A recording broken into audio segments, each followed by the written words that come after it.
Welcome back, Global War in 1939. We are moving on to the Soviet turn and Communist China. So let's take a look of what we can do. And hats off to Hilltop of conducting the Axis so far. Some interesting moves, some things that are a little surprising. But that's the problem with being the Allies, especially early game. You're very much chasing the game. The Axis are the one dictating the play, and you're really reacting to whatever Japan and Germany are doing. Up until you get your economy up and running, and then you can probably or try to flip the script on them and push them back to try to win the game. So let's see if we can't accomplish that leading up to the mid game. At least keep them contained to a certain degree. So for the Russians, we do have $21 to spend. That's because of our economy rolling and the different bonuses that we've gained. So we're going to go with KV2. We're allowed to purchase stats starting turn 2. Heavy artillery, 1 regular infantry, and 2 elite guards for the full 21. For Communist China, we have 4 to spend. We're spending 3, saving 1 on 1 infantry. So let's start with the Communist China, and turn sequence and order of play are important because some countries will allow other countries to gain a bonus based off their action. So let's take a look here now.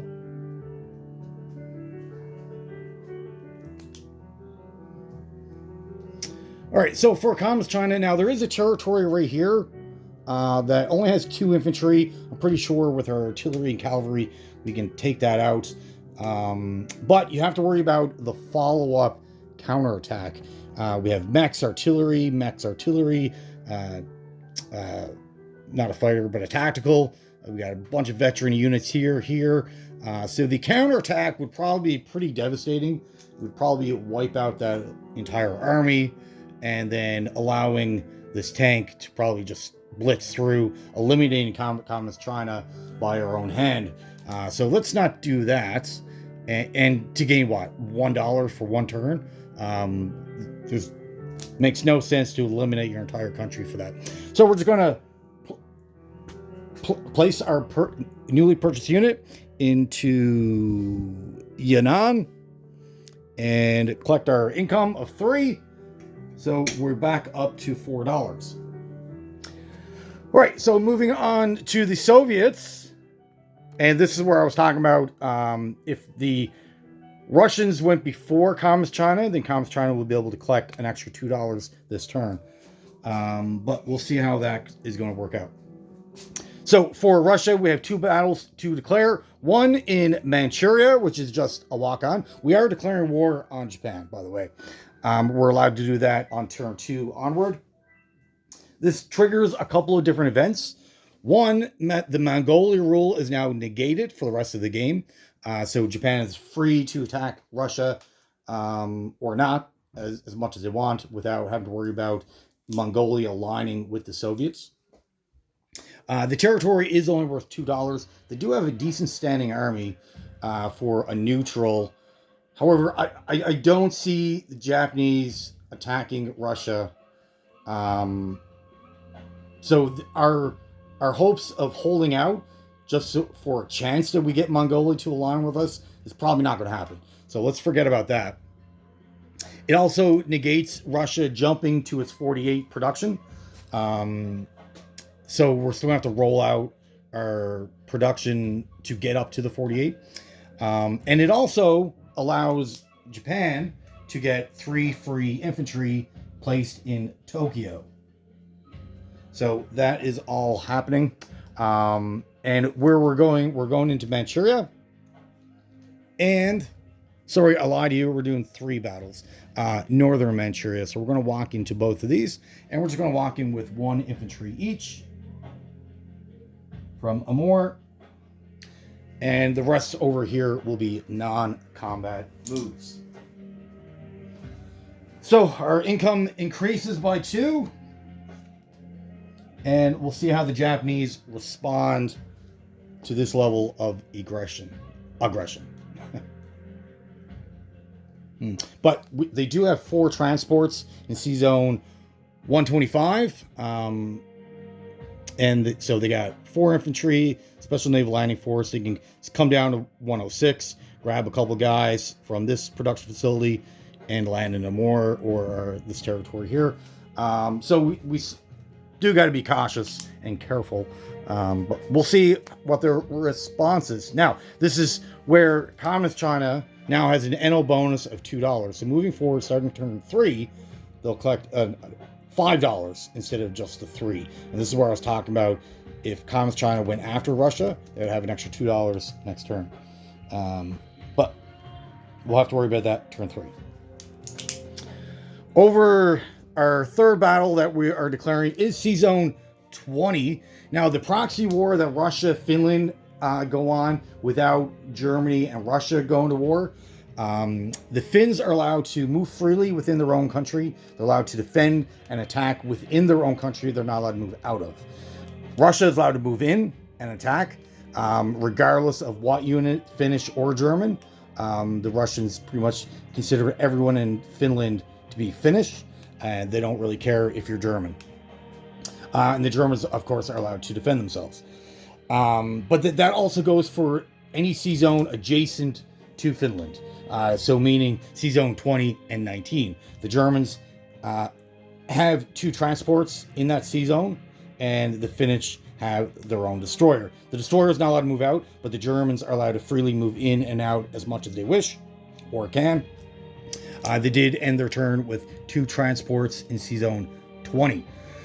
So, and we have our own destroyer, of course, but typically that destroyer in C Zone 20 is not long for the world. As soon as Russia, Germany start fighting, that destroyer gets sunk pretty quickly. So let's utilize it now and put it to some use.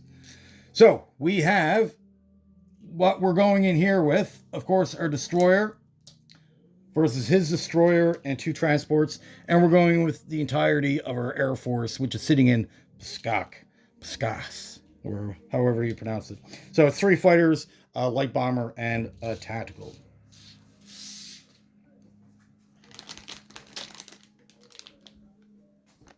And then after this, it'll just be a bunch of non-combat moves. All right.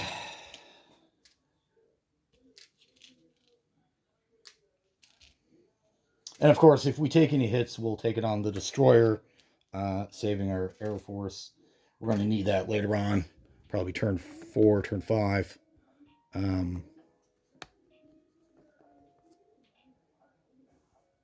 Okay.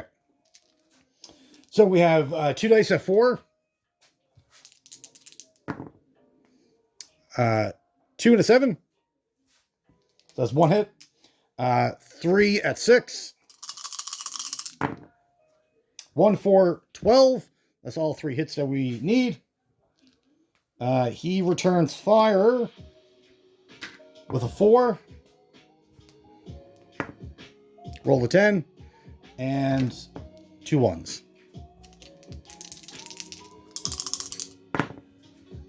4, 2. 4, 2.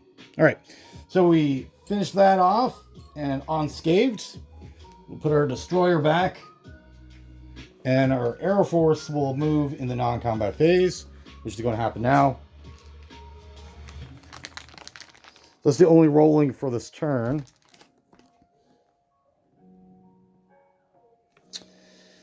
Okay. So let's place all of our Air Force. We got a card already set up for Leningrad.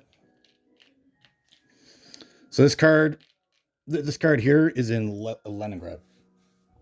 What we're going to add to that is the 2 light tanks out of East Poland, the mech cavalry artillery from Baltic states is going to move up to Leningrad. The other cavalry will join them, and they will be followed up by 2 infantry in Western Russia will go into Leningrad. The 2 more infantry from Novgorod will also move there. The 2 elite guard will move down to Western Russia.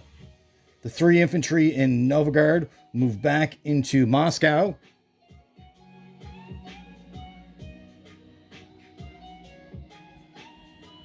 Yes. All right. The tank destroyer from Olar-Kursk will move up to Leningrad. And everything in this territory, so we have a paratrooper, an elite guard, heavy artillery. Artillery will move into Olar-Kursk. Baltic states will move back 1 to Pskak. The artillery infantry in East Poland will move back 1 space to Belarusia. And the last infantry in East Poland will move to Bessarabia. The 1 artillery in Kashak, SSR, will move west 1 to southern Kashak. I think that's how you pronounce it. Over in the east, what are we going to do? The train will go back to Novosibirsk. The 3 armor will move into Amur.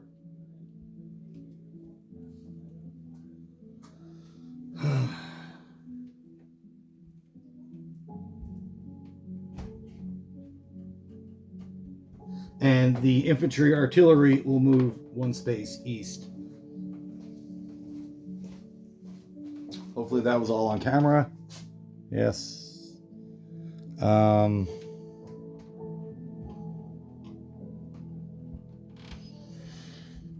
right, I think we feeling pretty confident about all that. For unit placement, we're going to put heavy artillery in Novosibirsk with our train. Our KV-2 will go into Leningrad. And the 1 infantry in Stalingrad and 2 elite guards in the Moscow. Perfect.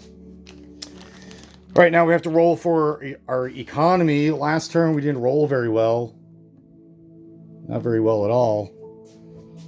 So let's get our good dice. All right, so we want high numbers. 4 and a 7.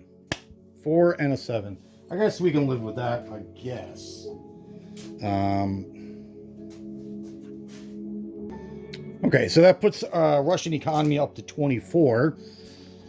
To end our turn, or what our money looks like, Communist China still got the $4. For Russia, we have 24 for our economy. We have 5 for additional territories outside of Russia. So it's 2 over in the east and 2 territories in the west. And then our $5 bonus. And now I did double check. Baltic states and Eastern Poland don't need to be occupied by infantry or equipment. They just need to be under our control, which they are. So we can leave them vacant. So for our total income, we have $34 to spend on the next turn.